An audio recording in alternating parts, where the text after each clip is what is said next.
सास ने कहा, तुम कोई अनोखी नहीं जो माँ बनने वाली हो। रमन को जब पता चला कि शिखा दोबारा माँ बनने वाली है तो वो चिंतित हो गया कि घर से दूर अकेले कैसे संभालेगा। बड़ी बेटी पीहू 5 साल की और स्कूल जाती है। रमन को 1 महीने के लिए ट्रेनिंग पर भी जाना है। उसने शिखा से कहा कि घर से मम्मी को बुला लेते हैं या फिर तुम चली जाओ ससुराल, और वो भी प्रेगनेंसी की हालत में। प्लीज़ रमन, यह मुझसे मत कहना। पीहू के समय वहाँ मैंने कैसे अपनी प्रेगनेंसी गुजारी थी तुम भूल गए होंगे, मैं नहीं। वो तो अच्छा हुआ कि तुमने बोल दिया कि रिया दीदी की तरह मेरी भी पहली प्रेगनेंसी मायके में होगी, वरना मैं तो शायद बचती भी नहीं। नहीं नहीं, मैं अकेले सब मैनेज कर लूँगी। लगे तो एक काम वाली और लगा लूँगी, लेकिन आपके घर बिल्कुल नहीं जाऊँगी।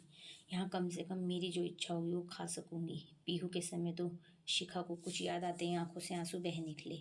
शिखा को रोता देख रमन घबरा गया। अच्छा ठीक है, तुम कहीं मत जाओ, यहीं रहो अपने घर में। अच्छा ये बताओ, तुम कुछ खाने का मन कर रहा हो तो ले आओ बाजार से। हाँ बिल्कुल, आप मेरे लिए तिवारी के यहाँ के गरम समोसे और मावा जलेबी ले आइएगा। इस पीहू ने तो मुझे पूरे 9 महीने कुछ खाने नहीं दिया सिवा दही और रोटी के।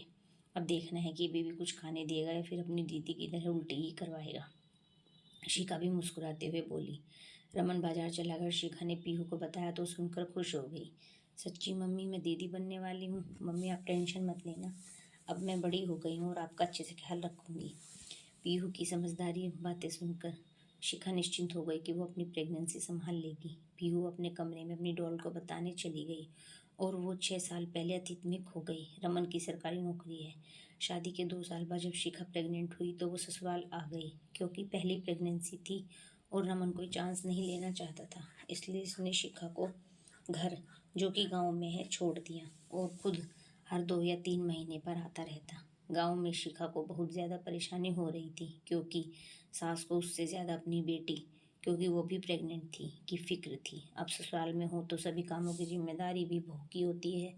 शिखा सब काम कर लेती थी, लेकिन खाना बनाते समय उसे मसालों से उबकाई आने लगती। उसने सासू जी से कहा, मम्मी जी मैं सब खाना बना दूंगी, लेकिन मसाले वाली सब्जी आप बना दीजिए। शिखा का यह कहना उसके ऊपर कहर बरस गया। तुम कोई अनोखी नहीं आई हो जो पेट से हो, मैंने भी 5 बच्चे जने हैं घर का काम करते करते। शिखा के लिए प्रेगनेंसी एक सज़ा बन गई। एक तो ससुराल गांव में, जहाँ शाम 5 बजते ही लाइट चली जाती और सुबह 4 बजे आती। रमन भी उसके पास नहीं था जिससे वो अपनी तकलीफ़ कह सके। उसे भूख लगती और चीज़ें भी खाने का मन करता, लेकिन वो कुछ भी खाती उसे उल्टी हो जाती और उसके बाद उसका बीपी भी कम हो जाता। वो निढाल बिस्तर पर पड़ी रहती, लेकिन सासू माँ एक बार भी हालचाल नहीं लेती। उल्टा घर के कामों में देरी और उनकी भूखी बेटी शिखा की ननद के लिए खाना नहीं बनाया, उसके लिए ताने दिए जाते। उन तानों को शिखा दही और रोटी खाकर पचाती। सिर्फ दही ही था जिसे खाने से उल्टी नहीं हो रही थी। रमन के आने पर वो शहर जाकर चेकअप कराती थी, क्योंकि सासू माँ अपनी बेटी को तो शहर ले जाकर सोनोग्राफी कराती थी, लेकिन बहू के लिए वहीं गांव के डॉक्टर को बुलाकर चेकअप करा देती थी। 7वां महीना था। रमन के साथ जाकर शिखा ने जब चेकअप कराया तो डॉक्टर ने उसे पूरी तरह से बेड रेस्ट करने को कहा और साथ ही चेतावनी दी कि ज़रूरत से ज़्यादा काम करने से बच्चा बहुत नीचे आ चुका है और ठीक से खुराक नहीं मिलने के कारण जच्चा और बच्चा दोनों ही कमज़ोर हैं।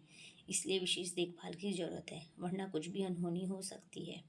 यह सुनने के बाद रमन ने शिखा की तरफ गुस्से से देखा तो उसने सब सच्चाई बताई। घर आकर रमन ने अपनी मम्मी से कह दिया कि जब रिया की पहली प्रेगनेंसी मायके में हो रही तो शिखा की भी मायके में होगी। शिखा को मायके पहुंचा दिया और सासू माँ से शिखा के प्रति अपनी मम्मी के बुरे व्यवहार के लिए माफ़ी मांगी। मायके में माँ और छोटे भाई बहनों के साथ खुशहाल माहौल में शिखा अपनी प्रेगनेंसी को लेकर खुश रहने लगी, लेकिन खाना अभी भी दही और रोटी ही खा रही थी। लेकिन फ़र्क यह था कि उसकी मम्मी उसके लिए सब्जी भी दही की बना रही थी। समय पूरे होने पर शिखा ने प्यारी सी और स्वस्थ बेटी पीहू को जन्म दिया। कहाँ खो गई? लो समोसे और मावा जलेबी का आनंद लो। तुम चिंता मत करो, अब की बार मैं सब इंतजाम यहीं कर दूंगा। जलेबी खिलाते हुए शिखा से रमन बोला। शिखा आराम से समोसे और जलेबी का स्वाद लेकर खाने लगी।